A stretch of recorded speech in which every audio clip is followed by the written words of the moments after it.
Under the silver glow of the winter moon, ancient kingdoms once whispered secrets into the frost-bitten air, legends of wandering spirits, hidden realms, and forgotten kings who ruled beneath shimmering auroras.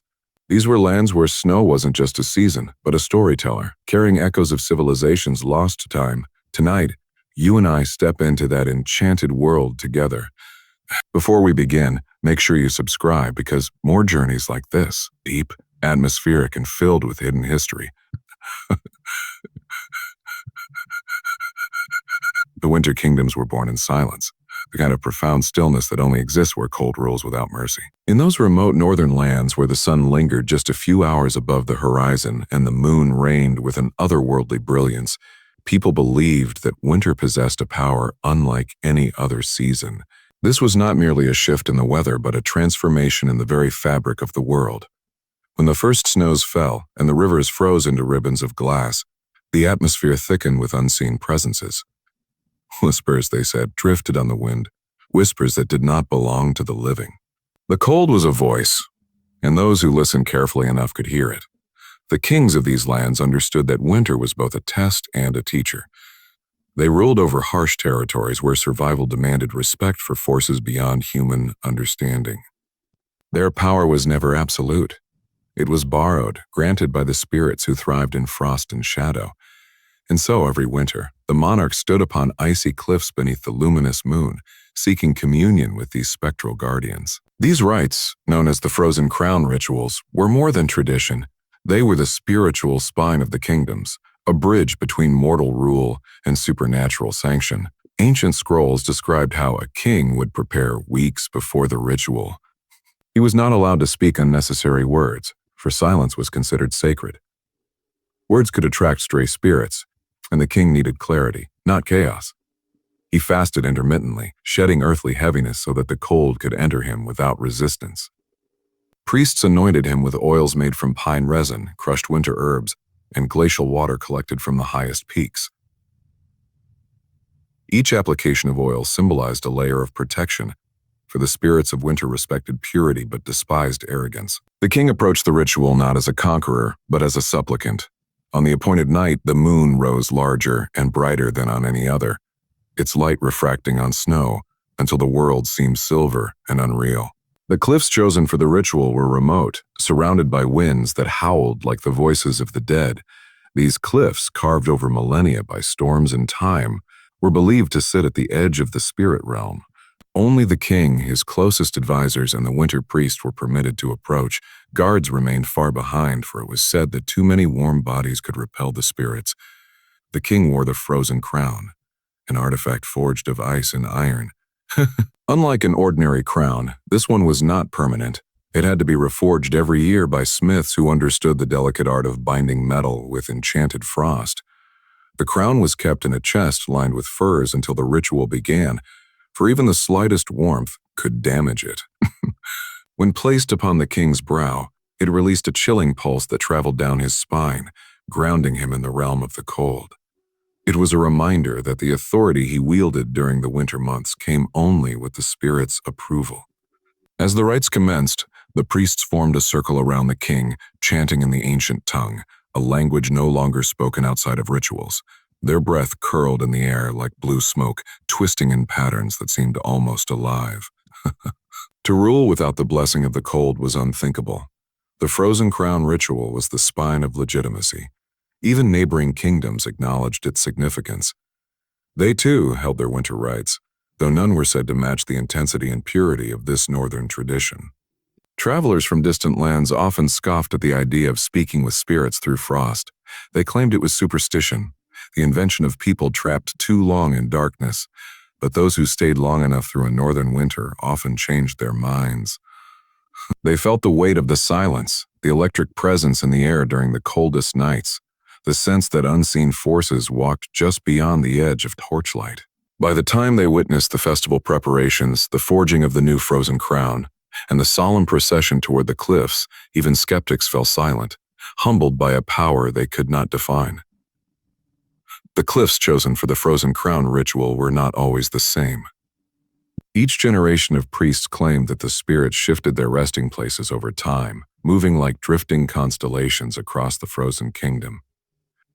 One decade, the ritual site might be perched above a valley where wind sang through ice-carved pillars. Another decade, it might lie atop a plateau where wolves gathered in silent circles, watching the ritual with eyes that gleamed like lanterns in the night. But no matter how many times the site changed, the path leading to it remained treacherous. Snowstorms often rose without warning, sculpting new ridges and burying familiar trails. Only those trained from childhood could navigate the shifting landscapes safely. The kingdom's most skilled pathfinders walked ahead of the king's procession, using carved bone staffs to test the depth of the snow and listen for hollow echoes that signaled hidden crevices.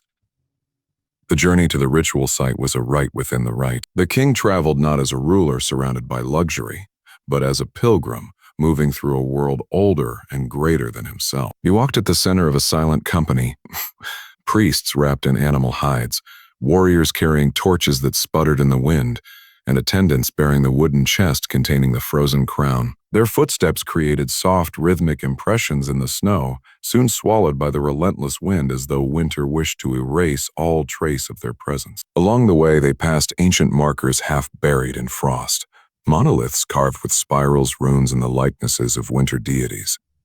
Some depicted towering spirits with antlers of ice branching from their skulls. Others showed more unsettling figures, thin, elongated beings with hollow eyes believed to dwell beneath frozen lakes. It was said that these monoliths were placed by ancestors who survived winters far harsher than any living memory. The priest would pause briefly at each marker, pressing gloved hands against the chilled stone and whispering a greeting in the old language. To pass without acknowledgement was to show disrespect. As the company ascended toward the cliffs, the air grew thinner, sharper. Breathing felt like inhaling needles. The moon hung low, enormous and heavy, illuminating the world in bluish light that turned every snowdrift into a sculpture. Sometimes the silence was broken by distant cracks, trees splitting under the pressure of ice, or the thunderous roar of an avalanche far across the mountains. These sounds were reminders that the land itself was alive, shifting and groaning under winter's rule. Once the company reached the cliffside, torches were extinguished. Fire was considered an intrusion during the ritual, a symbol of human defiance against winter. Only the moon was allowed to illuminate the sacred ground. The chest was carried forward and placed upon a stone pedestal that had stood for generations. A thin sheet of frost covered it, making it appear almost grown from the cliff itself. He studied maps, summoned advisors, consulted old texts, or simply sat in silence before the great hearth, his eyes reflecting the flames but never truly seeing them. The decisions he made in the weeks that followed often shaped the entire trajectory of the year. Whether the kingdom prospered or suffered depended on how he interpreted and acted upon the messages carved into his mind by the cold. The people believed their fates were intertwined with winter's will.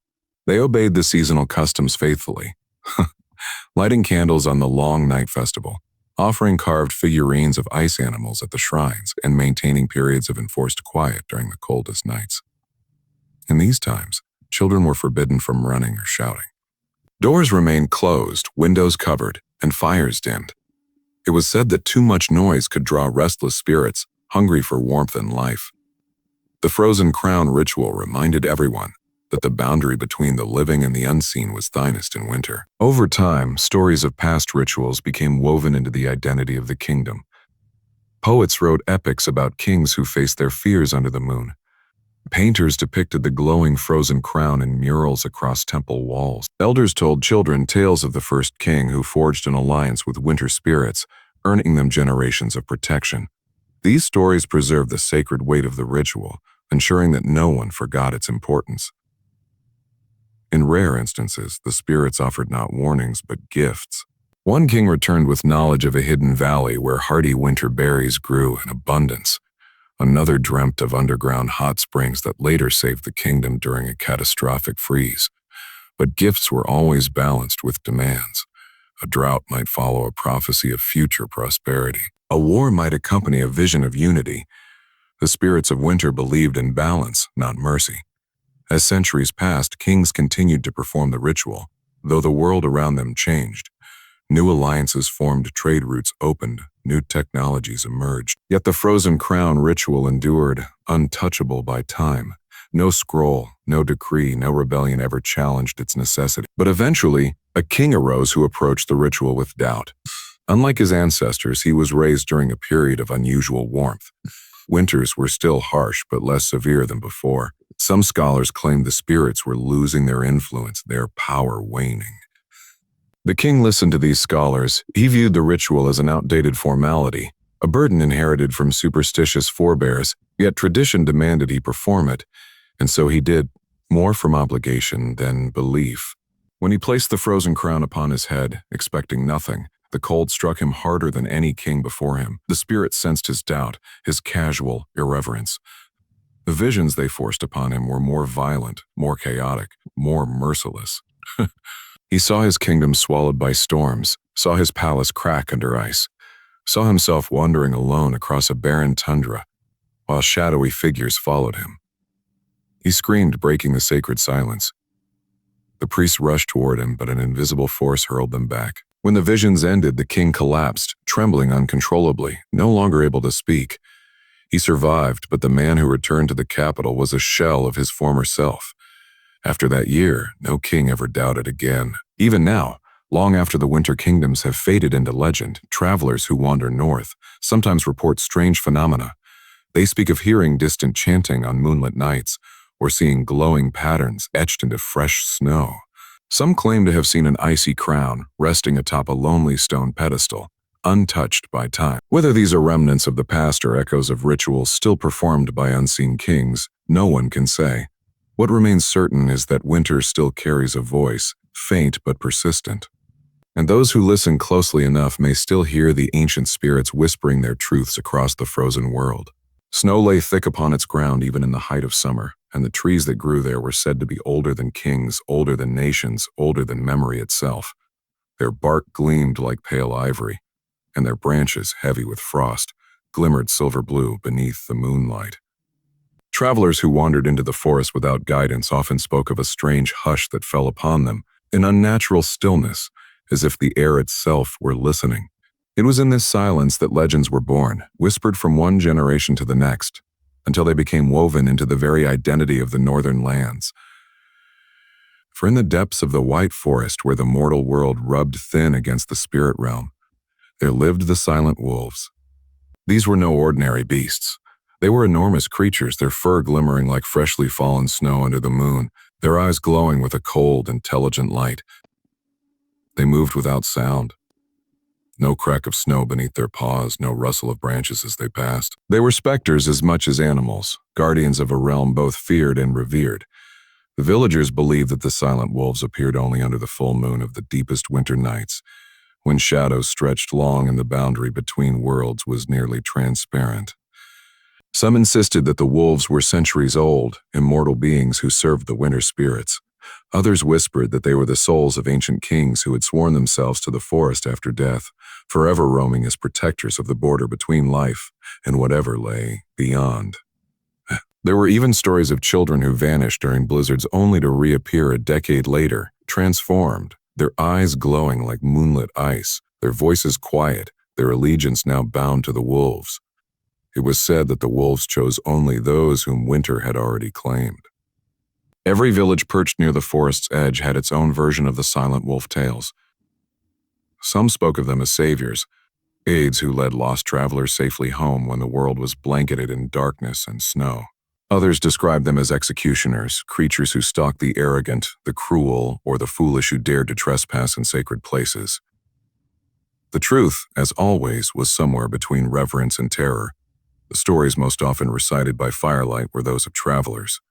Most who wandered too far into the white forest on winter nights never returned, but the handful who did told their tales with voices trembling, as though speaking of the wolves too loudly might summon them again. One such traveler was a young hunter named Aylar Bidu. According to legend, Aylar had chased a snow stag deep into the trees, unaware that night was falling. As he tracked the animal's prints, he realized the forest had become unnaturally still. His breath was the only sound he could hear, and even that felt muffled, swallowed by the air. Then he saw them, two great silver wolves standing between the trees, their shapes barely distinguished from the moonlit snow. He froze, not from the cold, but from the overwhelming certainty that these creatures were not bound by mortal rules. Their eyes fixed on him with a gaze that pierced through flesh, blood, and bone. They made no move to attack. They only stared, and then, without warning, they turned and began to walk deeper into the forest, pausing every few steps to look back at him as though inviting him to follow. Ayler knew the stories. He knew that to follow the silent wolves was to risk, never return. Yet something in their eyes compelled him. They were not hungry. They were not hostile. They seemed to know him, as though they had been waiting for him. Against all reason, he stepped after them. He followed the wolves for hours, though time in the forest flowed strangely. The moon seemed frozen in the sky, refusing to sink lower. The trees grew taller, the light dimmer, the air colder. Sometimes he caught glimpses of other wolves moving through the periphery of his vision, huge shapes gliding through the trees like drifting spirits. But whenever he turned, they disappeared into the shadows. At last, the two wolves stopped at a small clearing where the snow seemed untouched by footprints, wind, or time. The wolves sat and lifted their heads toward the sky. Then Ayler heard it, the faintest whisper like distant voices speaking in a language older than the forest itself. The sound seemed to seep from the snow, the trees, even the wolves. He dropped to his knees, overwhelmed by the strange music. He saw visions, his village buried under an avalanche that had not yet happened, a great blizzard forming in the northern mountains, his family calling his name in desperation. When he blinked, the visions vanished, replaced by the cold, glowing eyes of the wolves. The wolves had not shown him these visions out of malice. They had shown him because he was meant to prevent the disaster. When he returned to the village, guided through the forest by the wolves who disappeared the moment he reached open land, he warned the elders. They listened, and the village relocated to safer ground. Days later, the avalanche came, burying the old village under tons of ice and snow. Ayler became a hero, and the silent wolves became symbols of fate, guidance, and supernatural watchfulness. Not all stories were so merciful. Another tale told of a band of mercenaries who entered the White Forest seeking shelter during a harsh winter storm. They were hardened men, brutal and cruel, leaving a trail of violence wherever they traveled. They laughed at the warnings of villagers, mocking the ghost wolves and calling the forest nothing more than trees and snow. But the forest had a memory, and winter never forgot bloodshed. And as night fell, the mercenaries heard faint footsteps behind them, soft, measured, almost delicate. They looked around but saw nothing. As they continued, the footsteps grew closer. Still, nothing was visible. The men drew their weapons, forming a circle, their torches sputtering in the cold. One torch flickered and went out, then another. Panic surged through the group. As the last torch died, plunging them into darkness, glowing eyes appeared, dozens of them circling silently. Not a single snarl or growl, only the terrible quiet of winter. The villagers later found nothing but scraps of torn fabric and bent metal scattered across the snow. For years afterward, their children were taught that the White Forest would protect the innocent, but it would not tolerate cruelty. What fascinated scholars most was the wolves' silence. Natural wolves made noise, even their breaths could be heard in the cold. But these creatures moved without sound, as though their bodies were made of mist and moonlight.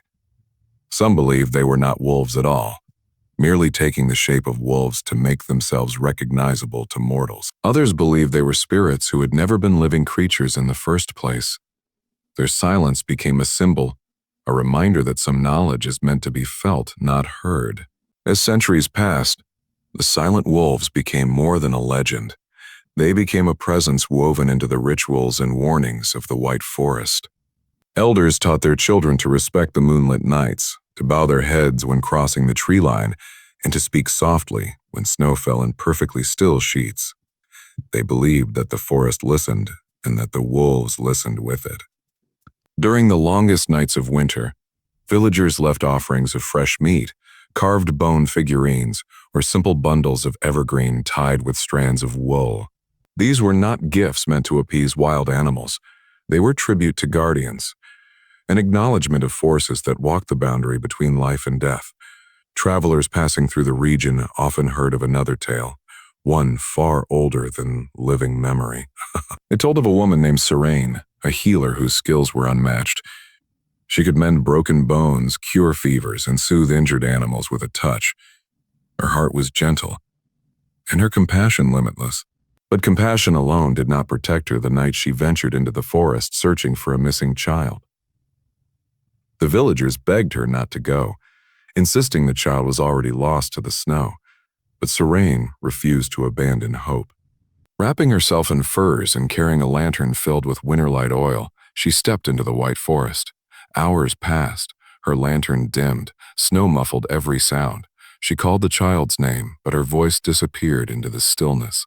Just when despair began to settle on her shoulders like ice, she saw a small figure curled beneath a frost-covered tree. The child was unconscious, his lips blue, his breath faint. Serene rushed to him, gathering him in her arms, but she knew she would not make it back to the village alone. The storm had grown fierce. Snow fell so thickly she could not see more than a few paces ahead. Then she sensed them. Not saw, sensed, the hairs on her arms rose. The air grew colder, yet there was a strange warmth beneath the cold, a protective presence pressing against her awareness. When she turned, 3 enormous wolves stood behind her. Their fur shimmered like the surface of a frozen river. Their eyes glowed with a soft, almost sorrowful light. They approached slowly, surrounding her and the child with a circle of silent guardianship. Serene was afraid, but not for herself. She feared the wolves might harm the boy. Instead, they lowered their heads toward the child, sniffing gently. Then one wolf nudged Serene's lantern, tipping it slightly to cast its remaining light on a narrow path between the trees. Without hesitation, the wolves began walking down the path, pausing every few steps to look back at her. She followed, holding the child close. The wolves guided her through the forest, leading her down hidden slopes and across frozen streams she would never have found alone. When she stumbled, one of them pressed its side against her leg, steadying her. Their breath, though never heard, warmed the air around her. Hours vanished into a blur of moonlight and snow. At last, the trees parted, revealing the faint glow of the village torches. When Serene looked back to thank the wolves, they were gone. Only the untouched snow remained, illuminated by the pale light of dawn. She carried the child to safety, and he lived. For generations afterward, healers were said to be watched over by the silent wolves, as if the wolves remembered Serene's compassion and repaid it in kind. But for every tale of mercy, there was one of judgment. A story told in harsh winters spoke of a nobleman named Halric, famed for his temper and arrogance. He believed himself above the old customs, mocking the village elders and calling the legends childish. One year, when snow buried the land earlier than expected, he boasted that he would hunt a silent wolf to prove the stories false. Despite warnings, he entered the white forest under the full moon, armed with a spear tipped in iron. What happened after that night was never fully understood, but Shorin returned days later, or what felt like days to him. To others, he had been gone for weeks. His eyes were different, older, deeper, as if they carried whole lifetimes of experience. He spoke rarely of what he had seen, except to say that the land of ancestors was vast, not bound by time, and filled with spirits that watched the living far more closely than mortals realized. Some spirits welcomed him, offering knowledge. Others tested him with illusions of ice and shadow. Some tried to keep him there, insisting that his life among mortals was not yet complete, but he sensed that leaving too soon or too late would trap him forever. Scorin brought back prophecies, warnings of harsh winters, clan betrayals, and conflicts that would shape generations. He also brought back hope, for in his journey he had learned that the ancestors did not abandon their bloodlines. They lingered. They guided, but their guidance came at a price. Those who sought the Aurora Gate had to risk everything. Memory, sanity, even the chance of returning. Many followed Scorin's example in the centuries that came. Warriors, mystics, kings, and grieving mothers all sought the shimmering arch of light. Some returned with gifts of foresight. Some returned broken. Some never returned at all. Because of this danger, the Winter Kingdoms developed rituals to protect those who attempted the crossing. Travelers seeking the Aurora Gate were required to undergo purification rites. They fasted for days, meditated in snow caves, and carried talismans carved from ancient ice. They were taught to focus on a single question, one desire, one truth they sought from the land of ancestors. To ask more than one question was believed to anger the spirits and fracture the path home. Even then, returning was never guaranteed. As the years rolled into centuries and the Winter Kingdoms evolved from tribal realms to structured kingdoms with councils and laws, the Aurora Gate remained a deeply respected mystery. Though some scholars tried to explain it as an illusion caused by atmospheric refraction or magnetic particles in the air, most people rejected such mundane explanations, for the reality of the auroras was far more powerful than any theory. Too many had disappeared beneath their glow. Too many had returned with knowledge they couldn't have possibly known. Too many had spoken of the same valley of shimmering trees, the same river of frozen stars, the same hall of ancestral faces carved from frost. One story from the Winter Chronicles tells of Queen Aurora, a wise and beloved ruler whose decisions shaped the North for decades. When her only child fell gravely ill, she refused to accept the verdict of healers. Instead, she journeyed alone into the mountains in the dead of winter. Witnesses claimed the auroras that night were unlike anything seen in generations. The colors intensified until the sky resembled a tapestry woven from emerald fire. Queen Aurora vanished into that light. Some believed she went to bargain with the ancestors for her son's life. Months later, she returned carrying a staff carved with symbols never recorded before, or her child recovered. The land prospered for years, but Aurora was never the same. Those closest to her said she often woke at night as if hearing voices from beyond, and she occasionally spoke in languages no scholar recognized. Mystics throughout the Winter Kingdoms interpreted these events as proof that the Aurora Gate was more than myth. They taught that the ancestors did not exist in a singular fixed place. Instead, they existed in layers, worlds within worlds, dimensions like stacked sheets of ice and light. The auroras acted as cracks between these layers, brief openings where worlds touched. Only during certain lunar alignments, when the veil between realms was thin, could mortals slip through. It was said that once every century, the moon and auroras linked perfectly in a phenomenon called the crown alignment. During this rare night, the Aurora Gate expanded, allowing not just individuals but entire groups to step into the land of ancestors. Temples built from quartz and ice were dedicated to observing these alignments, and priests trained for decades to interpret celestial signs. Of course, with such power came danger. There are darker tales, stories the elders told only in hushed voices beside low fires. One such tale described the Lost Regiment, a group of 50 warriors sent to investigate strange lights near the northern border. They marched out beneath the auroras and were never seen again. Tracks found later indicated they had walked toward a glowing arch of light, but the tracks stopped abruptly at its edge. Not a single body, blade, or shield was ever recovered. Some believed they were trapped eternally in the land of ancestors. Others whispered that they angered the spirits and were erased from all realms entirely. Another unsettling legend centered on a wandering mystic known only as the Veil Walker. He claimed to have crossed the Aurora Gate not once, but many times. His eyes glowed faintly, and his voice carried an echo, as if two people spoke at once. When asked what he saw on the other side, he answered cryptically, "The ancestors do not sleep. They remember, they watch, and some are hungry." Shortly after sharing this, he vanished during a particularly violent aurora storm, leaving behind only his staff. Despite these ominous stories, the Aurora Gate remained a symbol of hope, curiosity, and deep cultural identity. It reminded the Winter Kingdoms that their past was alive, breathing in the cold. Elders taught that when someone died, their spirit didn't drift into a faraway afterlife. It simply stepped across the auroras into a realm where their knowledge became eternal. Thus, death was not feared as much in the north. Funerals were held under open skies, so the soul could see the lights clearly as it crossed. Even today, in remote northern villages where modern cities have not dimmed the stars, people still glance upward when the auroras appear.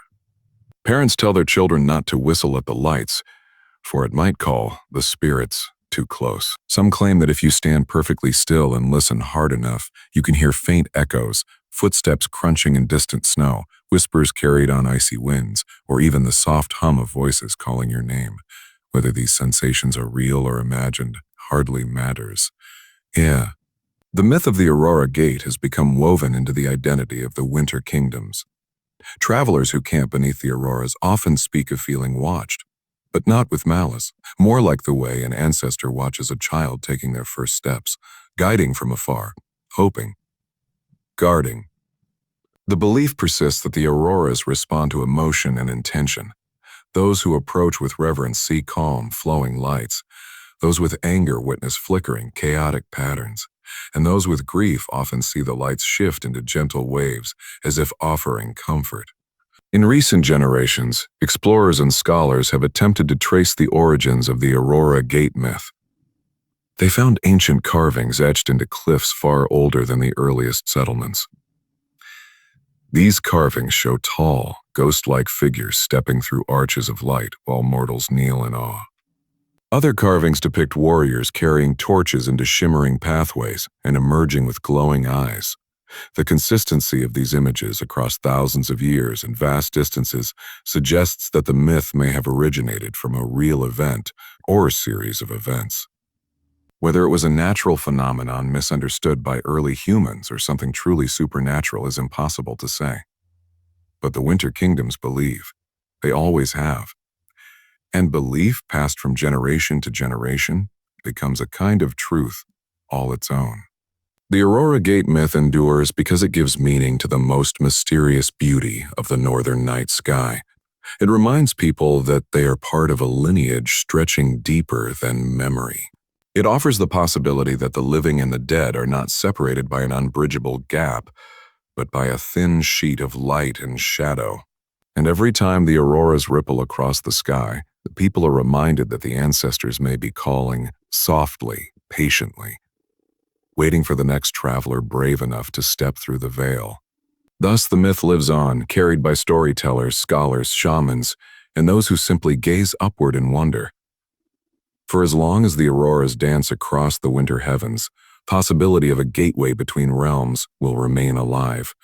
And somewhere beneath the shimmering sky, a wanderer stands alone on a snowy ridge, feeling the world go silent as the lights begin to shift. Their heart quickens. The air trembles. The auroras bend. And once again the ancient question rises, is this the night the gate will open? Word of his return spread like a winter storm. Some hailed him as a prophet. Others feared him, believing he carried dangerous knowledge from the realm of the dead. But Corin knew his task: to prepare the Winter Kingdoms for the day when the Aurora Gate would tremble, not with invitation, but with warning. He traveled from village to village, sharing wisdom, teaching rituals, and urging unity among clans long divided by old grudges. As decades passed, Corin's legend grew. Some claimed he could control the auroras with his voice. Others believed he never truly aged. A few whispered that he walked between realms even after his physical body died. Whether true or exaggerated, Corin became one of the most revered figures in the Winter Kingdom's history. A bridge between light and life, between the living and the ancestors. And so the myth continued to evolve. The Aurora Gate remained a symbol of hope. Generations passed, kingdoms rose and fell, but the belief endured. Every time the auroras shimmered across the night sky, people looked upward and wondered, is the gate opening tonight? Are the ancestors watching? And is another wanderer being called? Because somewhere out in the vast white silence, beneath the swirling colors of the sky, another soul always hears the call. And the story begins again. Frostbound Oracle was not merely a hermit, nor simply a sage. She was a living legend, whispered of in villages scattered across the northern reaches where the mountains pierced clouds like jagged teeth and the wind carried whispers of forgotten times. Wrapped always in furs thick as the snowdrifts themselves, she walked the frozen ridges alone, her presence marked only by the faint glimmer of icicles clinging to her hair and the strange, almost imperceptible patterns she left in the snow. Many who sought her guidance called her a prophetess. Others feared her as a harbinger. Tales told that she was older than any living king, that she had wandered the frost-bound heights since before the first settlements, and that her wisdom was carved from centuries of silence, observation, and communion with the icy world around her. The mountains themselves seemed to bend to her will, or perhaps it was the other way around. Trails that had been treacherous for centuries shifted beneath her feet, creating paths that led to hidden glacial caves, frozen waterfalls, or ice fields that reflected the stars in impossible clarity. People claimed the winds themselves carried her voice, so that if one wandered too close to the oracle's domain, they might hear her murmuring, or the faint sound of a bell-like tone had marked the turning of fate. But travelers approaching her abode were warned. The oracle's prophecies were absolute, yet they were never free. Each truth she revealed exacted a price, a burden that could not be lifted, an action that could not be undone. To know destiny was to accept it, whether in comfort or despair. It was said that the frost-bound oracle never descended to the villages. Those who wished to seek her had to climb. The journeys were perilous. Sheer ice cliffs, hidden crevasses, storms that struck without warning, and nights when the auroras themselves became disorienting, twisting and shimmering with patterns that could drive the unprepared to madness. Many failed on the way, leaving their bones hidden beneath layers of frost and snow. Yet still, pilgrims came. Some were desperate for guidance in times of war, illness, or famine. Others sought understanding, answers to questions that had lingered in their hearts for decades. And some came simply because they had heard the stories, the whispers of a hermit who could see the future written in frozen rivers and the patterns of snowflakes. Among the most famous of those who sought her was a young knight named Kalin. His homeland had suffered a long and bitter winter, the crops failing, rivers freezing too early, and wolves gathering at the edges of villages like sentinels of despair. Kalin had grown up hearing stories of the frostbound oracle, of her eyes that seemed to reflect eternity itself, and the visions she could conjure in the ice. Determined to find her, he set out alone, climbing mountains no map dared to mark, guided by the faint trails of frost and the strange currents of the northern wind. For days he endured storms, navigating blizzards that seemed to rise from nowhere, and nights so cold that his breath froze before it left his lips. Yet something deeper than courage urged him forward, a compulsion, a feeling that the oracle herself had called him. When Kalin finally reached the oracle's domain, he found not a hut nor a shelter, but a cavern carved into the heart of the glacier itself. The entrance shimmered with ice like molten silver, reflecting the auroras above in undulating patterns. He entered cautiously, his steps echoing against the walls of crystal. Inside, the air was impossibly still, holding the faint scent of ozone in winter. There, seated on a throne of jagged ice draped in furs and woven symbols, was the oracle. Her eyes, pale and piercing as frozen lakes, turned toward him. They seemed to see not just his form, but his intentions, his fears, even the paths he had yet to tread. She did not rise, nor did she speak at once. Instead, the silence stretched, heavy with the weight of time and expectation. Finally, she spoke. Her voice was low, musical, and yet carried the authority of eons. "You have come," she said. "And many do not. Many cannot. Yet here you are, and so your question will be heard." Kalin bowed deeply. "I seek guidance, Oracle. My village suffers, my people starve, and the wolves gather at our gates. What must I do to save them?" The oracle inclined her head slightly, her fingers brushing against the ice at her side. At once the walls of the cavern seemed to pulse. Patterns of frost shifted across the surfaces, lines forming maps, fractals, rivers frozen in eternal motion. The oracle's eyes followed the shifting designs, and then she began to chant softly in a language that hummed like the wind over glaciers. Slowly, Kalin understood that she was reading the destiny written in the ice itself. The cracks, the layers, the trapped air bubbles that recorded the history of the mountains. And what he saw next was both awe-inspiring and terrifying. The ice revealed a path, twisted and perilous.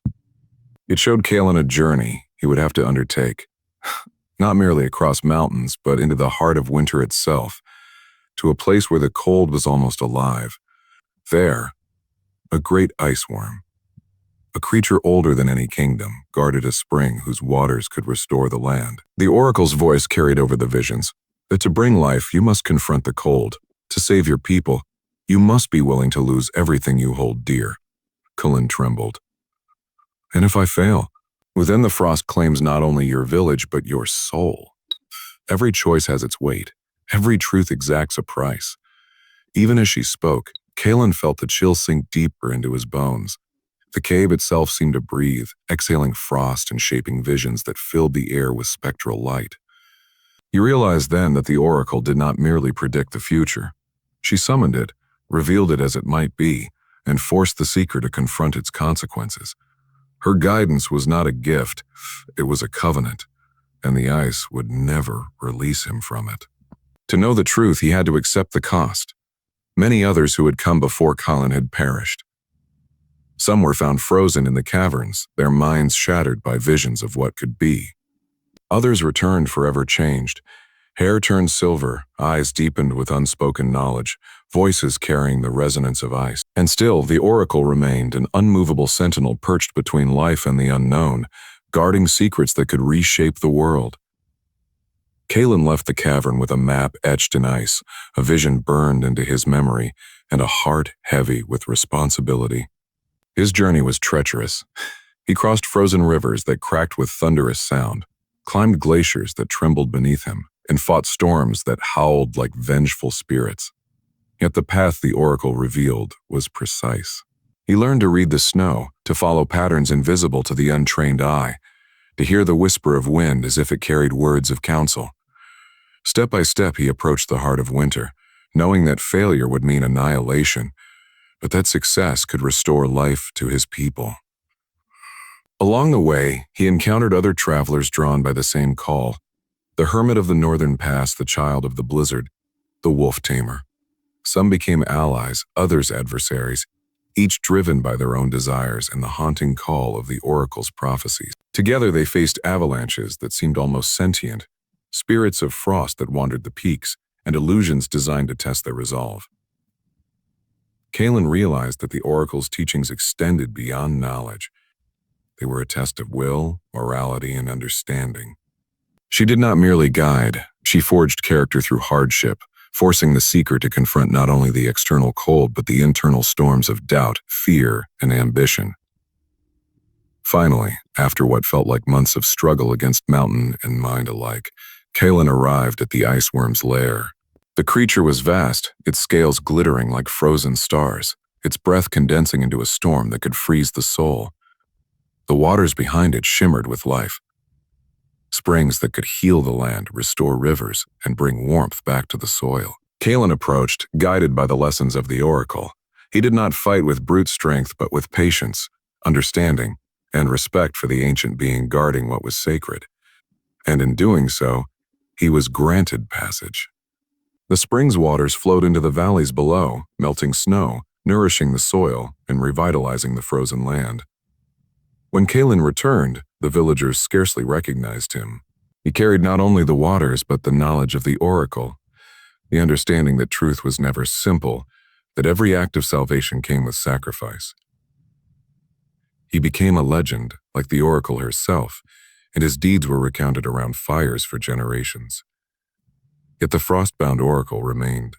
She continued her vigil atop her icy heights, reading destinies within the frost, revealing truths to those brave enough to climb, and reminding all who sought her guidance that knowledge came at a price. For in the mountains, in the wind, and in the ice, the oracle watched, and the frozen world whispered the eternal lesson. Destiny is not given lightly, and truth can never be undone. Beyond the iceworm and the springs, Kalen discovered that the oracle's influence extended far deeper than he had imagined.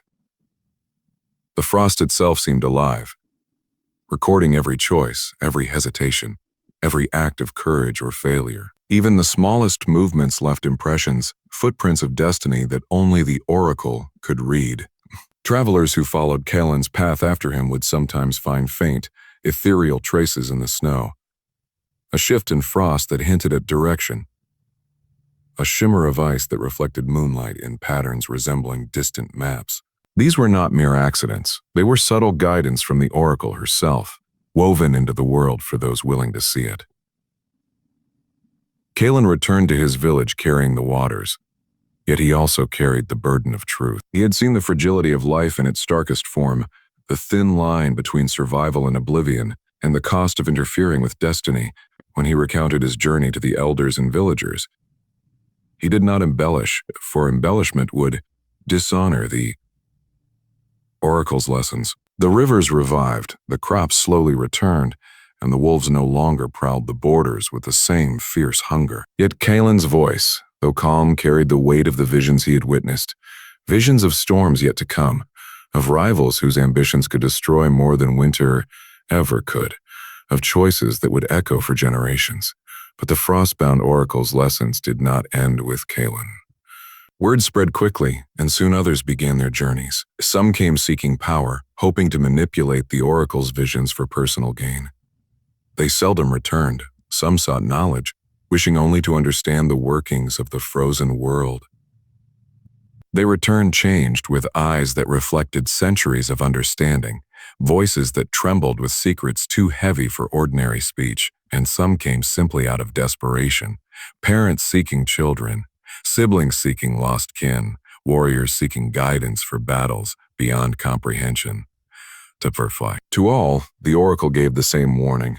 The frost reveals truth, but truth is not always kind, and it can never be taken back. One of the most remarkable visitors was a scholar named Aurora, who had devoted her life to understanding the ancient runes carved into the glaciers and cliffs surrounding the oracle's domain. She had read countless texts and inscriptions, all hinting at a hermit sage whose wisdom transcended ordinary understanding. When she climbed the mountains and entered the oracle's cavern, she expected clarity, patterns she could catalog, and explanations she could translate into knowledge for future generations. What she found instead was something far more profound. The oracle did not merely show patterns. She revealed connections, the interweaving of time, nature, and human choice. Aurora watched in awe as frost spiraled into intricate designs, each representing paths that diverged, converged, and looped back upon themselves. She realized that life itself was like the ice, fragile, beautiful, and inexorably connected. Aurora spent weeks in the cavern, learning to read the shifting frost, understanding the subtle cues that indicated danger, hope, or transformation. The oracle challenged her constantly, forcing her to confront not only external obstacles but her own fears, doubts, and ambitions. One night, as the auroras danced above the glacier like flowing ribbons of fire and emerald, the oracle spoke softly. "A knowledge is not the possession of the mind alone. It is the shaping of the heart and the understanding of what must be carried and what must be left behind." Aurora, trembling, realized the weight of these words. To truly understand the oracle was to accept that wisdom was inseparable from sacrifice. Meanwhile, Kalen continued to serve his village, yet he remained tethered to the lessons he had learned. He taught the villagers not only how to survive the harsh winters, but how to interpret signs in the frost, snow, and sky. The people grew attuned to the rhythms of the mountains, the subtle shifting of snowdrifts, the patterns in frozen rivers, the way the auroras shimmered in response to human emotion. The villages flourished, yet a quiet vigilance remained. The oracle's teachings had made them aware that every boon came at a cost, that nature's favor was not guaranteed, and that destiny was a delicate balance between action and consequence. Over time, legends grew that the frostbound oracle could not be bound by a single lifetime. Some said she had once been a mortal woman who had ascended to a higher understanding, merging with the glaciers themselves. Others whispered that she was a spirit older than the mountains, a sentinel tasked with maintaining the equilibrium between human ambition and the harsh laws of winter. All agreed, however, that her presence was eternal. She remained atop the cliffs, wrapped in furs and mystery, reading destinies in the frost and snow, guiding those brave or desperate enough to climb her mountains and reminding the world that knowledge came with a price. A century after Colin's journey, a new traveler approached the oracle, drawn by tales of both her wisdom and her danger. A young girl named Saria, small and resilient, had grown up in a village that had never recovered fully from a particularly bitter winter. She had heard the stories of Colin and Aurora, of the ice worm and the sacred springs, and she felt the same irresistible call that many had felt before her. Her journey was even more perilous than her predecessors, for the northern peaks had grown colder, the storms more unpredictable, and the glaciers more treacherous. Yet Saria pressed on, guided by a determination born of necessity and courage. When she finally reached the Oracle's cavern, Saria found that the frost had changed since the last traveler. The patterns in the ice were more intricate, shifting continuously as though alive, responding to her presence. The Oracle's voice, as timeless as ever, greeted her. "You seek answers," she said. "But remember, the frost gives only what you are prepared to carry. Your destiny is not a gift, but a burden." Saria bowed, understanding that the Oracle's words were not meant to intimidate, but to prepare her. The cavern seemed to pulse with a living energy, and as the Oracle traced her fingers across the ice, visions unfolded. Saria saw herself standing before impossible challenges, choices that could save her village or doom it, and truths that would forever alter her understanding of the world. The Oracle's ice was more than prophecy. It was reflection. It showed not only what could come to pass, but how the seeker's own actions shaped the outcome. Saria realized then that the Oracle's guidance was never about providing certainty. It was about teaching the courage to act within uncertainty, the wisdom to embrace responsibility, and the strength to endure consequences. Like Kalin and Aurora before her, Saria accepted the burden of the Oracle's knowledge. She left the cavern with a sense of purpose, her eyes carrying the reflection of the frost patterns she had seen. Her mind filled with strategies and her heart weighed by the cost of truth. She returned to her village, implementing the lessons she had learned, preparing her people not only to survive, but to thrive in harmony with the unforgiving northern world. And as she led them, she often looked toward the mountains, imagining the Oracle atop her icy throne, reading destinies in the frost, and reminding all who dared to seek her wisdom that the price of knowledge was eternal vigilance. Even centuries later, the frost-bound Oracle's influence remained woven into the fabric of northern life. Her stories became legends, her teachings immortalized in oral traditions, and her presence felt in every frozen peak, every drifting snowflake, and every whispering wind. Aurora followed it with a mixture of reverence and fear, knowing that one misstep could send her wandering in circles indefinitely, or worse, into the heart of the labyrinth where no one ever returned. On her second night, the labyrinth tested her resolve. A storm descended without warning, winds roaring like ancient beasts, and snow blindsided her with blinding sheets of white. The walls of the labyrinth shifted beneath the fury, opening gaping chasms and closing familiar paths. Aurora found herself caught between two towering snow ridges, unable to see the moon above through the driving flurries.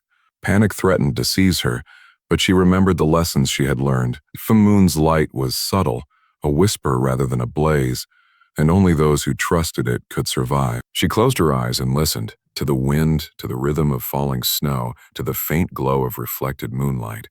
Slowly, a path revealed itself, visible not with her eyes, but with her intuition. She moved forward step by careful step, feeling the labyrinth guide her rather than the other way around. Deeper into the maze, Aurora discovered evidence of previous travelers, makeshift shelters, frozen camps, and the occasional skeletal remains covered in snow. Some bore signs of struggle, others a strange serenity, as if the labyrinth had claimed their bodies but preserved their spirits. She approached each site with respect, leaving offerings of carved ice tokens and whispered prayers. She understood that the labyrinth was more than a physical test. It was a guardian of secrets, a crucible that separated those who sought knowledge with humility from those who pursued it with greed.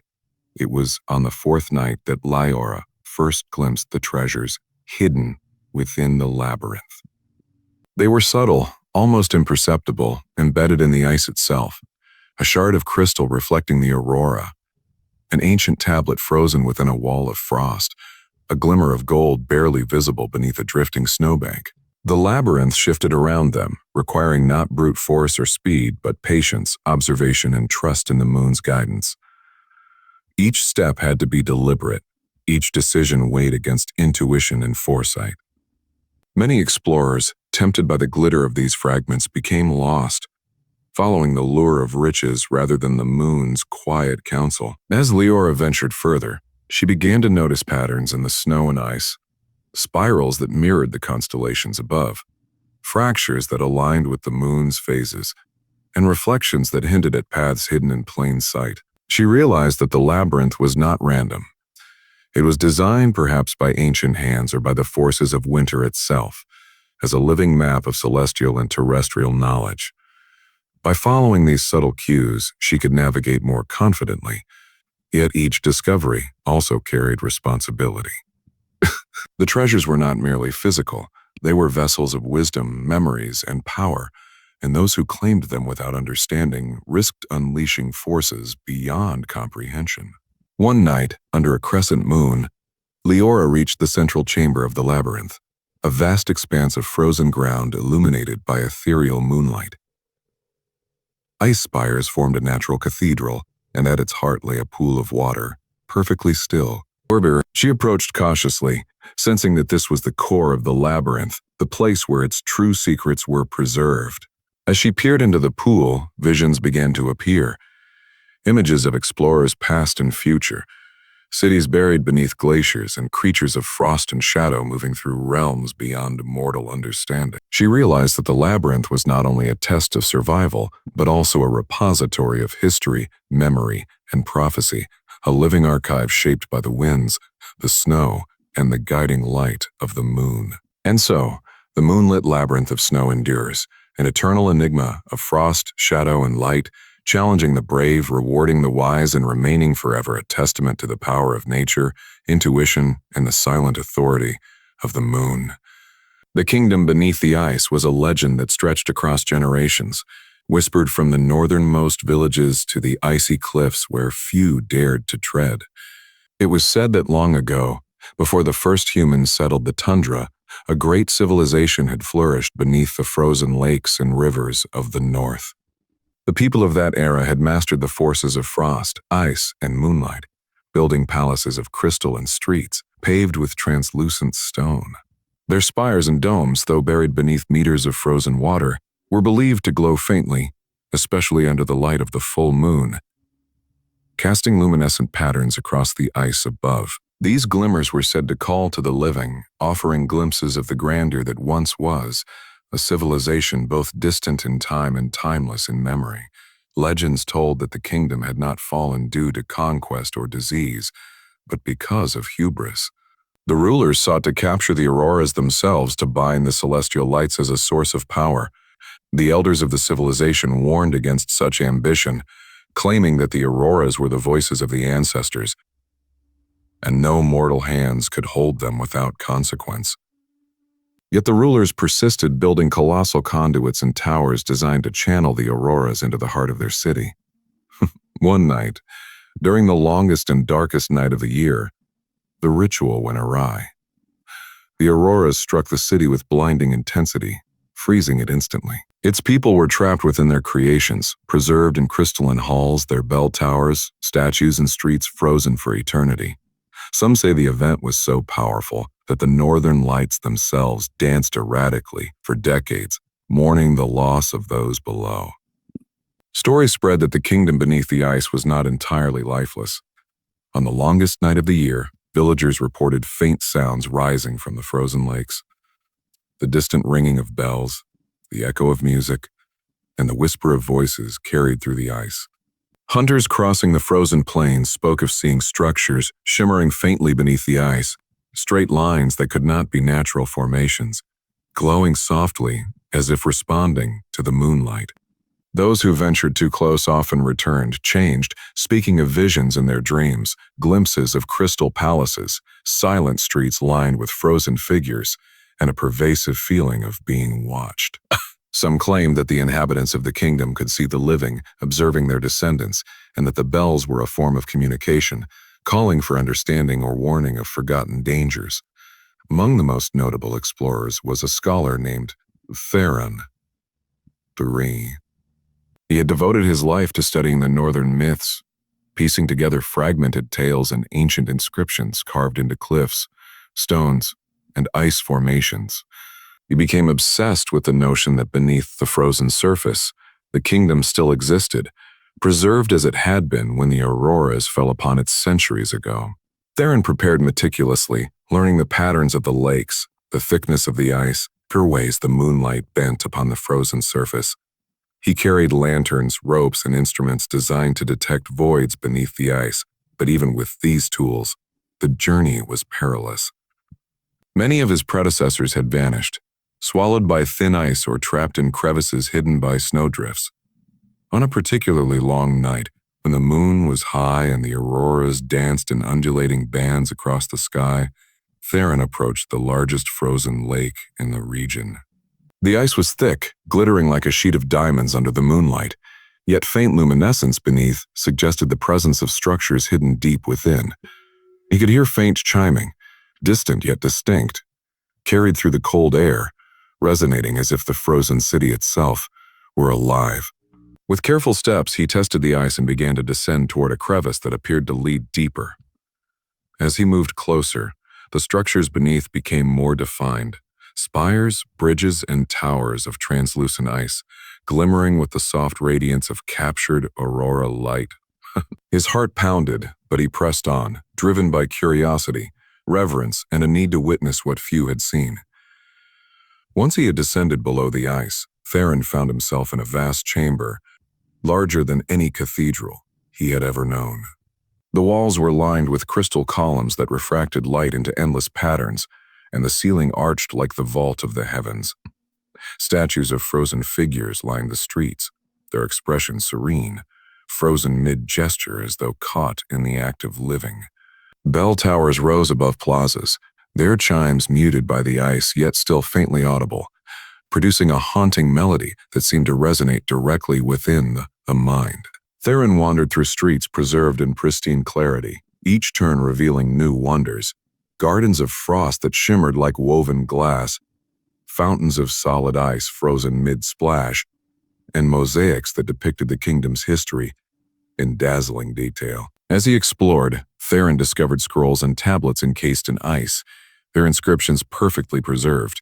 They told the story of a people who revered both the moon and the auroras, who built not merely for utility but for spiritual harmony, to a frozen world around them.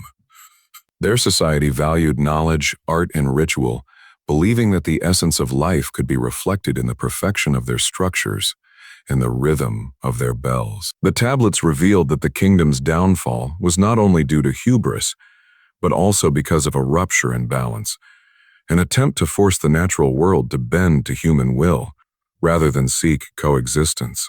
Theron realized that this message was as relevant to his own world as it had been to theirs, a cautionary tale echoing through centuries. While Theron studied the kingdom, he became aware of a subtle presence. It was as if the frozen figures were watching him, not with malice but with expectation. Some seemed to gesture toward specific streets or halls, as though guiding him toward areas of particular importance. He followed these silent directions, arriving at the central plaza, where the largest bell tower stood. The bell inside, though silent to the ear due to the ice, emitted vibrations that Theron could feel through the ground and into his bones. As he placed his hand upon the frozen metal, a vision overtook him. He saw the moment of the kingdom's final night. The auroras striking, the citizens caught mid-motion, the bell tolling endlessly, and a final act of pleading for mercy from forces beyond comprehension. The vision conveyed sorrow, hope, and a warning that the kingdom remained alive beneath the ice, its message preserved for those willing to perceive it. Theron spent what felt like days navigating the kingdom, documenting its wonders, and trying to decipher its secrets. He learned that the structures themselves were not only preserved but somehow sustained, connected by subtle channels of energy that linked to the natural rhythms of the northern skies. The auroras seemed to pulse in tandem with the city's architecture, lighting halls, spires, and plazas in patterns that shifted over time. The bells, the ice, and the moonlight formed a symphony of frozen time, a living archive that could only be understood by those patient enough to observe its nuances. Theron realized that the kingdom was more than a relic. It was a living memory, a bridge between the past and present, designed to communicate across centuries. Upon leaving the kingdom beneath the ice, Theron returned to his village with both knowledge and trepidation. He carried fragments of crystal, ice-encased scrolls, and vivid accounts of the city's layout, yet he knew that sharing the entirety of his discoveries could bring greed, exploitation, or danger to the fragile northern lands. He chose to teach only those capable of respecting the balance, sharing the philosophical and spiritual lessons of coexistence, reverence, and humility.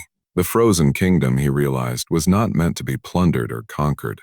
It was meant to be understood, admired, and preserved in memory, a silent testament to the enduring power of harmony between civilization and nature. Over generations, explorers and scholars continued to seek the kingdom beneath the ice. Some disappeared, becoming part of the legend itself. Others returned with insights into survival, architecture, astronomy, and the profound mysteries of the auroras. The frozen city became a rite of passage. On the longest nights, when the moon hung low and the auroras danced most vividly, villagers still reported hearing the faint ringing of bells, feeling a subtle vibration beneath the ice, and glimpsing the glowing spires beneath the frozen lakes, a reminder that the past was not entirely gone, and that the kingdom beneath the ice still watched, waited, and communicated with the living world above. Even centuries later, the legend endured. Scholars speak of the kingdom in hushed tones, storytellers recount its wonders by firelight, and explorers continue to venture across frozen lakes, seeking glimpses of the luminous structures beneath the ice. Some claim to have heard the bells, faint yet resonant, guiding travelers to safety or imparting wisdom from the frozen inhabitants. Others assert that the auroras themselves are a form of dialogue between the kingdom and the surface world, a subtle communication maintained for eternity. Some. And those who are patient, respectful, and attentive may yet glimpse a spire, a plaza, or a bell tower shining beneath the moonlit ice, a reminder of a civilization that still exists in quiet harmony with the frozen world, a kingdom preserved in crystal and memory for those who listen.